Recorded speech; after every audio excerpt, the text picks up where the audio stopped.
Assalamualaikum warahmatullahi wabarakatuh. Perkenalkan, nama saya Linda Ramadanti dari kelas 6B.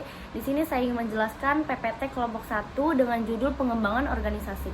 Pengembangan organisasi merupakan program yang berusaha meningkatkan efektivitas keorganisasian dengan mengintegrasikan keinginan bersama akan pertumbuhan dan perkembangan dengan tujuan keorganisasian.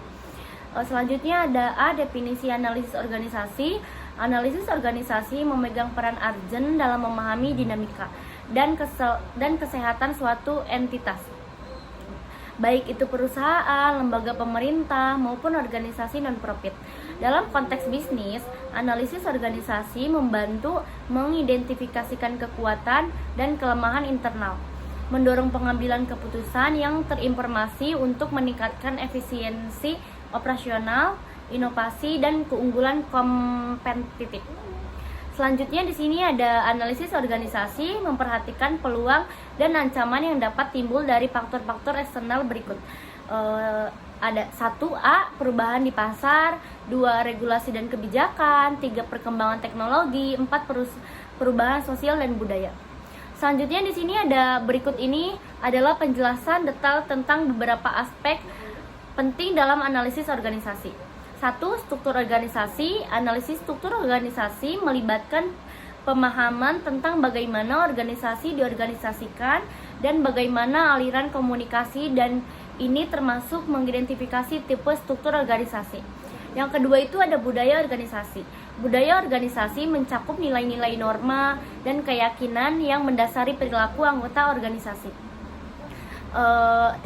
Perkembangan teknologi. Analisis organisasi melibatkan pemantauan perkembangan teknologi yang relevan dengan industri atau sektor di mana organisasi beroperasi. Inovasi teknologi dalam menciptakan peluang baru, seperti pengguna kecerdasan buatan atau teknologi cloud untuk meningkatkan efisiensi operasional. Yang keempat, perubahan sosial dan budaya. Faktor-faktor sosial dan budaya berubah menjadi perhatian dan analisis organisasi. Perubahan dalam nilai-nilai sosial, tren demografis, preferensi konsumen, atau pandangan masyarakat terhadap isu-isu tentang dapat mempengaruhi pemerintahan, citra, merek, dan reputasi organisasi. Selanjutnya di sini B, pendekatan analisis organisasi. Pendekatan analisis organisasi merujuk pada metode atau kerangka kerja yang digunakan dalam melakukan analisis organisasi. Tujuan dari pendekatan ini adalah untuk mendapatkan gambaran yang komprehensif yang dapat diimplementasikan dalam bentuk kegiatan konkret. Selanjutnya berikut ini penjelasan detail tentang aspek strength dalam analisis organisasi. Yang pertama ada identifikasi keunggulan internal, kedua ada pemanfaatan keunggulan, ketiga ada penguatan dan pengembangan, ketiga ada komunikasi nilai tambah. Selanjutnya aspek opportunities, peluang dalam analisis organisasi melibatkan identifikasi dan evaluasi faktor-faktor eksternal yang dapat memberikan manfaat dan keuntungan bagi organisasi.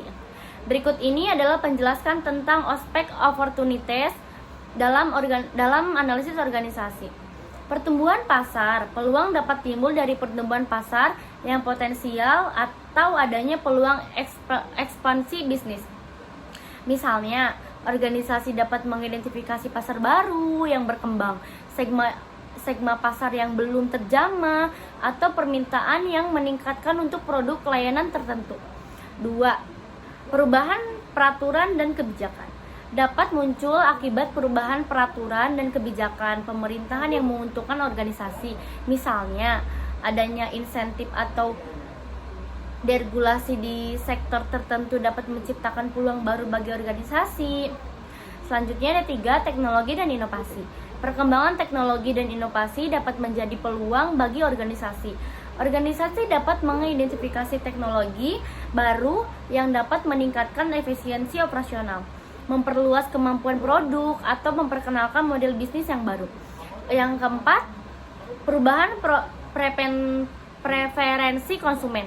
Peluang dapat muncul akibat perubahan preferensi konsumen atau tren pasar yang berkembang. Misalnya, pergeseran arah gaya hidup yang lebih sehat atau kesadaran lingkungan dalam menciptakan peluang bagi organisasi untuk mengembangkan produk atau layanan yang ramah lingkungan.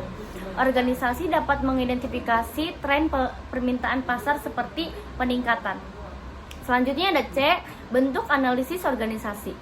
Dalam analisis organisasi, salah satu tujuan dalam meningkatkan produktivitas dan kemajuan perusahaan dengan memahami struktur, proses, dan kinerja organisasi melalui analisis yang teliti.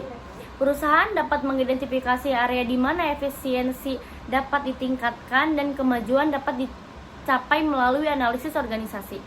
Perusahaan dapat mengidentifikasi kelemahan atau hambatan yang menghambat produktivitas.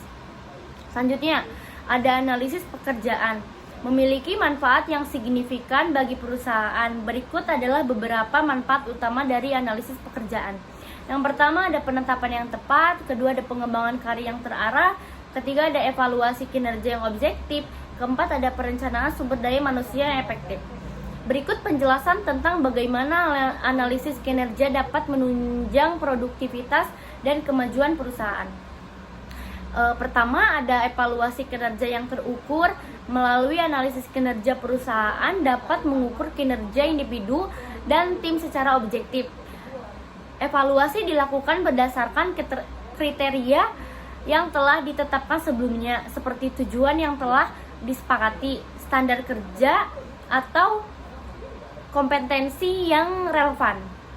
Yang kedua ada umpan balik yang konstruktif. Analisis kinerja memberikan kesepakatan bagi manajer dan atasan untuk memberikan umpan balik yang konstruktif kepada karyawan. Melalui umpan balik yang jujur dan berfokus pada perkembangan, karyawan dapat memperoleh wawasan tentang kinerja dan peluang untuk meningkatkan kualitas kerja. Yang ketiga itu ada pengakuan dan reward. Analisis kerja memberikan dasar untuk pengakuan dan reward yang tepat kepada karyawan yang mencapai hasil yang luar biasa untuk melampau harapan. Selanjutnya ada kesimpulan. Analisis organisasi merupakan proses terjadinya keadaan dari suatu organisasi, baik itu sumber daya, operasi, karakteristik internal, dan lingkungan eksternal. Tujuan dari analisis adalah untuk mendapatkan informasi yang dibutuhkan untuk meningkatkan daya saing. Perusahaan perlu melakukan analisis untuk mengidentifikasikan kekuatan dan kelemahan untuk sebuah organisasi. Baik, cukup sekian dari saya. Assalamualaikum warahmatullahi wabarakatuh.